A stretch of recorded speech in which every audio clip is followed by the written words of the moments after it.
Companies hoping to capitalize on Facebook's 750 million users are going to have to pay more. In fact, a lot more. Marketing firm TBG Digital recently looked at how much ads cost per click. The data show Facebook ad prices jumping 74% during the past year. That's a much steeper increase than the overall ad market, where prices have jumped 45%. And it seems advertisers are willing to pay the higher prices. A second marketing firm, Efficient Frontier, estimates that Facebook will see an 80% jump in ad spending by the end of the year. The studies were published in the Financial Times. So some interesting numbers there. For more, we're joined by Saatchi & Saatchi North America's Executive Vice President and Chief Strategy Officer. She is Claudine Cheever. Claudine, great to have you back on In the Loop. When you hear those numbers and what we're seeing, does it surprise you to see them move up so fast and so much? It doesn't. There are many factors that play in play. One, just the sheer numbers, as you mentioned, 750 million users.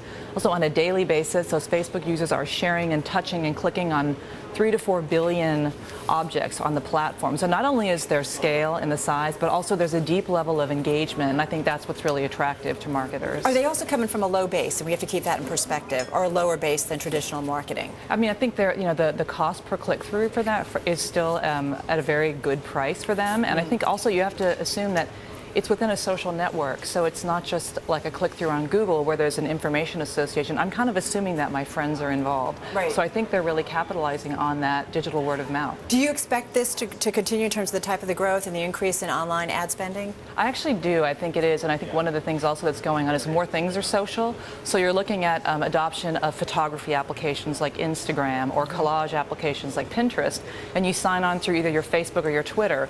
So not only are you getting that base usage, but you're getting these other functionalities layered on top, so everything's becoming social. You've talked to us, Claudine, though, before about the importance still, though, of traditional television, advertising and media. I mean, that's not going away. We can see the growth in online and still have the importance of traditional TV advertising? Absolutely, and I always like to think of it as lean forward and lean back. But it's so big a pie, right? It is. It's a really big pie, and it's getting bigger. You know, the economy's recovering. I think a lot of marketers were holding back in the recession, and now they really want to talk to consumers again.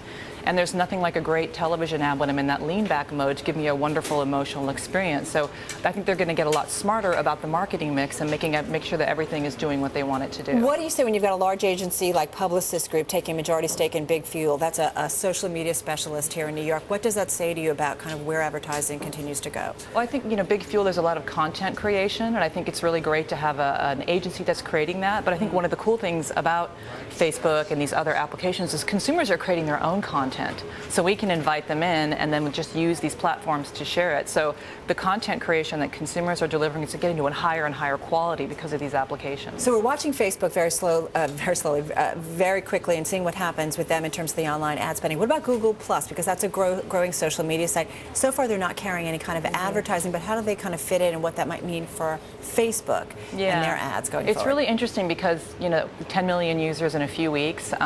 And I think impressive, it right? is impressive. And I think there's an assumption early on that, everyone's going to have to migrate all of their social behavior over to Google Plus. That could happen, or I could find other uses for Google Plus, and it could become an ancillary thing in my platform. But do you think people are going to be frustrated by Facebook and their ads when they don't have any kind of advertising on Google Plus? No, is that going to cause a lot to leave? I think a lot of it depends on how it's handled. What Facebook tends to do, they're developing new ad products all the time, so they're really trying to let, when users talk about a brand, have that become an ad unit, so it doesn't feel like an ad from a company, but it feels like a conversation within your network. So the better they get at that, the less intrusive it will seem, and the more it's going to seem like this engagement I'm having on a social network. Bottom line, the online, what we're seeing in advertising, those numbers are pretty wild. They're great, All right, and they're going to get better. Okay, going to leave them there. Claudine Cheever of Saatchi & Saatchi. Claudine, thank you.